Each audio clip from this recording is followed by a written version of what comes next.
welcome to another night of the Traveling Coach Convos. So tonight's topic is going to be very touchy. So if it is triggering for anybody, please, you are more than welcome to leave and cut it off and stuff. So there might be some things that might get a little triggering, so I don't want to trigger anybody. Also, at the end, I will be putting some resources if anybody does need any further resources about the topic that I'm going to be discussing tonight. So tonight's topic is about parenting after surviving sexual abuse.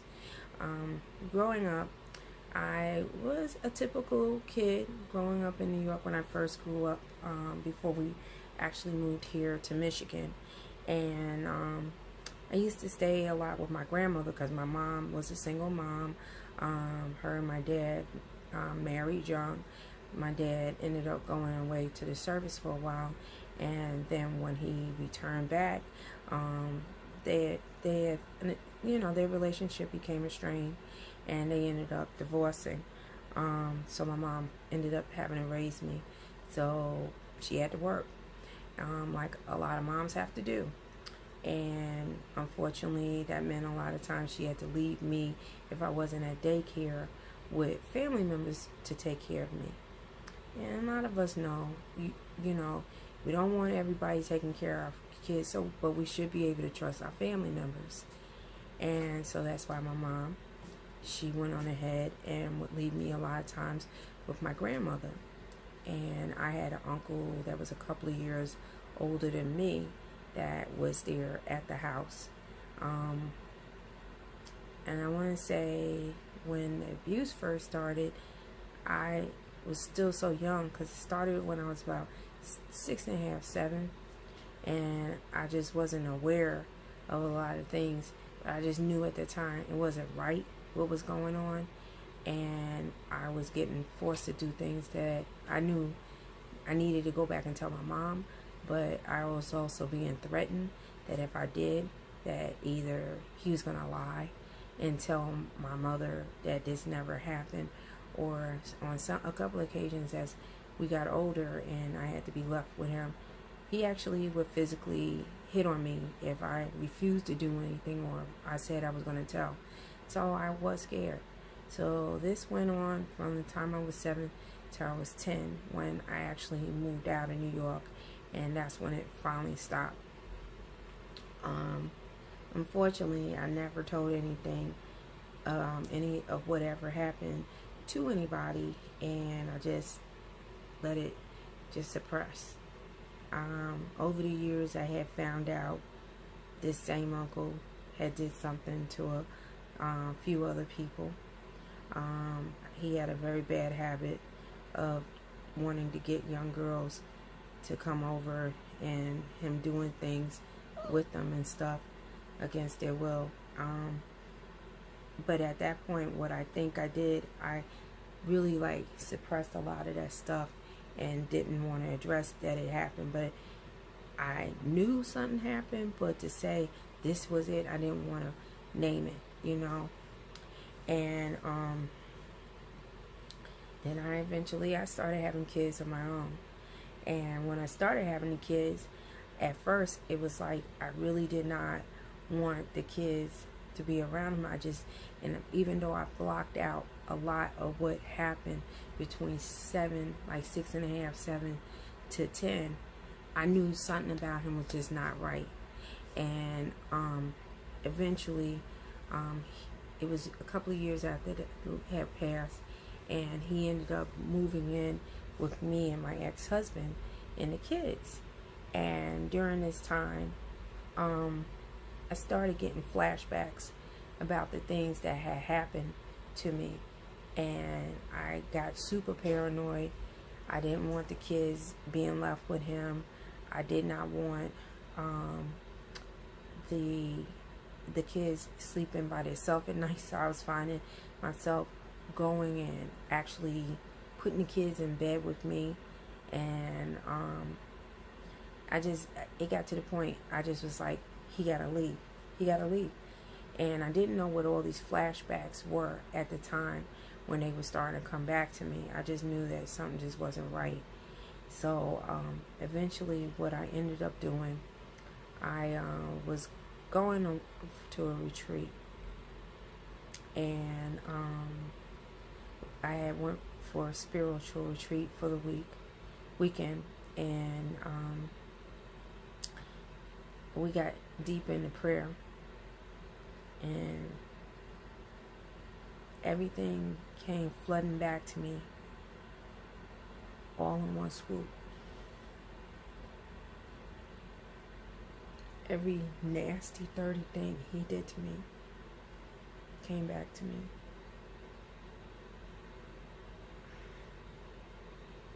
I'm sorry. And luckily, they had people there that day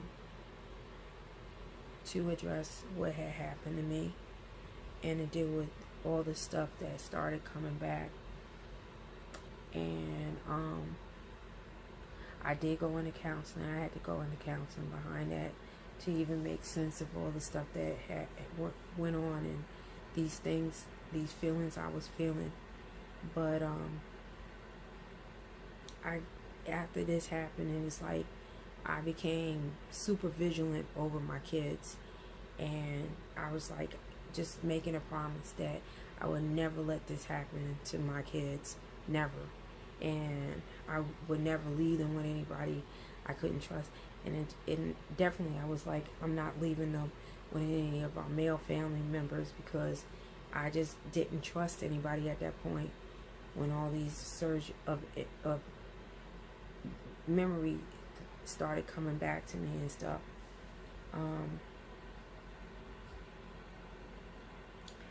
I've been going to counseling off and on. I really had to start dealing with those emotions a lot. One of the things I did not want to do is really talk about it. And over the years, it's gotten a little bit better for me to actually talk about it. It's become more healing for me to talk about it. Two, I recognize I started feeling guilty because I felt like some of the situations that some of these females had been in that I knew maybe they could have been prevented if I had spoke up. But at the time, I had suppressed a lot of stuff, so I couldn't speak. I didn't remember a lot to speak up on anything.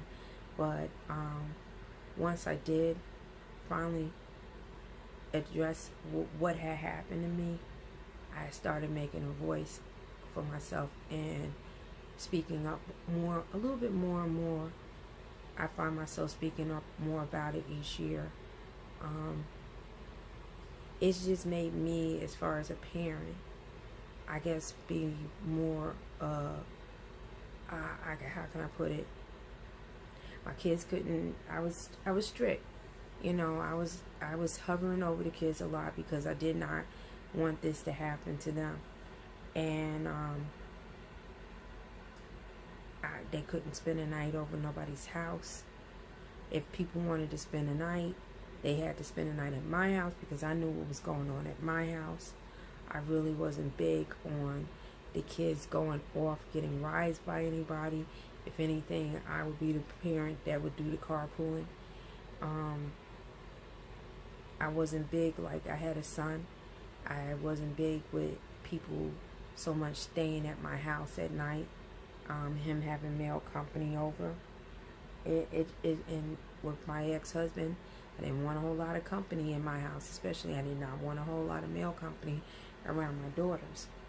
You know, so I just got super paranoid about stuff, which was not always right because I felt too, on some level, it wasn't fair to the kids because they were used to me being one way, and then I got overly protective of the kids when all that stuff happened and stuff. And some years later, I found out, you know, a couple of years here recently, I found out something actually did happen with my daughters. So it just made me feel like, what didn't I do right? Was it because I didn't speak up what happened to me? And I just find a lot of times these are things in a lot of people's families that get swept under the rug, and nobody wants to have those conversations, that this is going on and stuff. Because when I did finally sit down and I had talked to my mom about the whole situation, she had confided in me that when she was a kid, the same thing happened to her. And and that's why she always felt like she was protecting me from from these things not happening to me. And it's like it makes you baffled as a parent. Like, what can you do? If you're doing everything the right thing to protect your kids, what can you really do to avoid this from happening?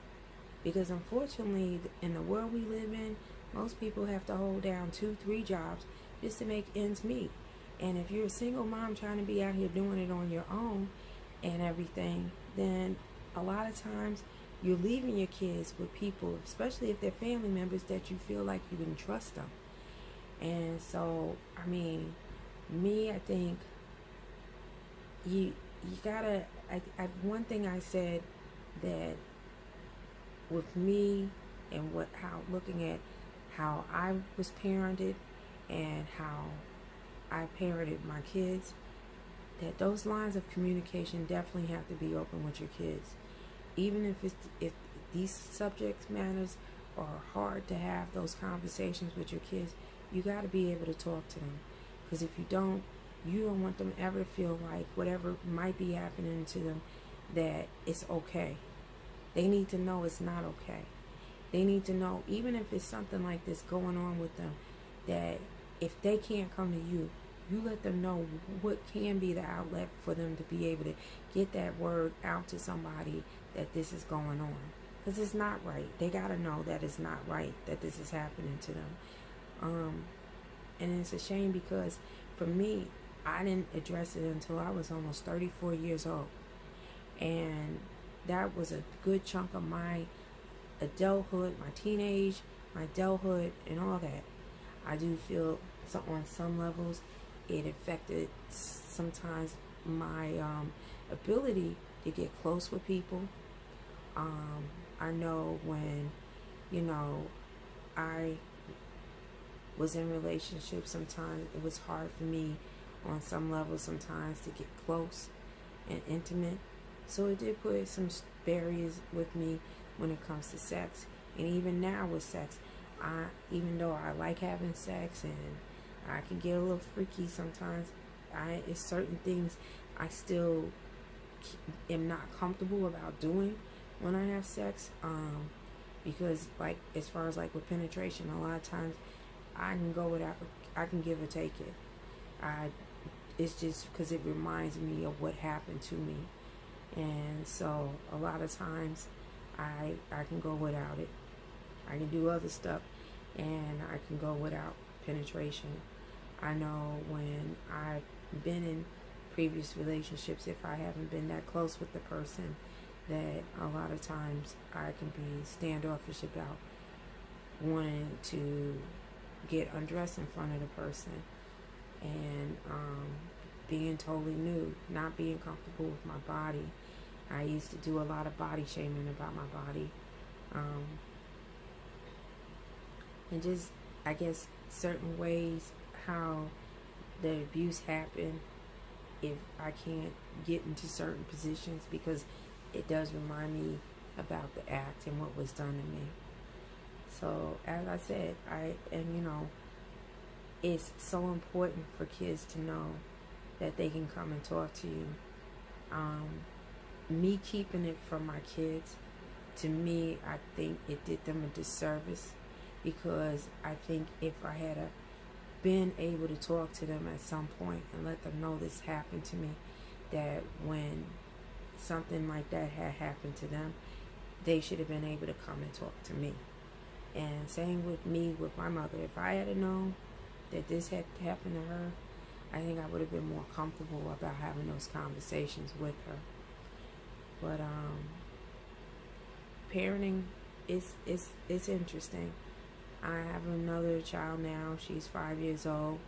I find because she's had so many different medical setbacks and she's had to have so many surgeries, I am very overprotective of her. But and I try to be very mindful about who actually keeps her. One thing, I'm glad she is a talker. Sometimes she talks a little too much, but I'm glad she's a talker, and she will definitely come back and tell me what's going on and all that.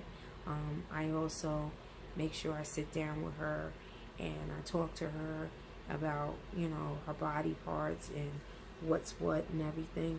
So that way, if she has to come back and tell me somebody did something, she can tell me what they touched and how they touched it. So, you know, definitely as a parent, we have to be able to keep those lines of communication open for our kids, even if those conversations can not be something we want to hear. As a family, we can't continue to hide these family secrets and act like they didn't happen, because a lot of times when we sit there and we bury these secrets away and we don't address them, they just manifest into other issues in our life. And even though, you know, a lot of times it could be one or two ways. Sometimes people can end up from the abuse becoming very promiscuous, or they could shut down and just get absorbed into other things in their life. And with me, I wasn't promiscuous, but I was always the type, I absorbed myself more into my kids and my life and the things that were going on with me versus me, because I feel like my patience and what I was willing to tolerate and stuff, I was very short. So, I mean, even though I've had a couple of long-term relationships, even been married, how successful all of them were, that's another question. And I'm not saying I'm putting all the blame on this, but I feel like until I got to the root of what my issues were and what was affecting me and holding me back from being who the person I could be, it just was always an underlying issue that never was addressed. I've been, like I said, off and on in therapy. I really went through extensive therapy those first 2 years that when when all the memories and stuff started rushing back, I started going to therapy to seek help for that. And see, and that's another thing too. It's like in our culture that we always have to put up this front like we don't need that and we can pray over things, but I needed it. I needed those tools to help me get through this, and I needed to be able to address when things would be triggers for me. I needed that because if I didn't, I wouldn't be where I'm at right now. I wouldn't be able to hold down the relationships with friends and family, and I couldn't hold down an intimate relationship with anybody until I finally had to work on what was going on with me. My kids are older now. They have kids, two of them have kids of their own. And I know for the most part, you know, they're very mindful about who they have their children around and just not leaving their kids just with anybody. So, you know, and I do try to, even now, even though they're adults, try to still keep those lines of communication. Because one thing I could tell you is, being a survivor, you never know when certain memories are going to hit you about what happened and how it may trigger you at that time. So it's important to know who you may have as your point person to talk to work those emotions and feelings out. So I think that's really important. As a parent, you got to just pray and hope that the people that you do select, we try to really thoroughly check everybody.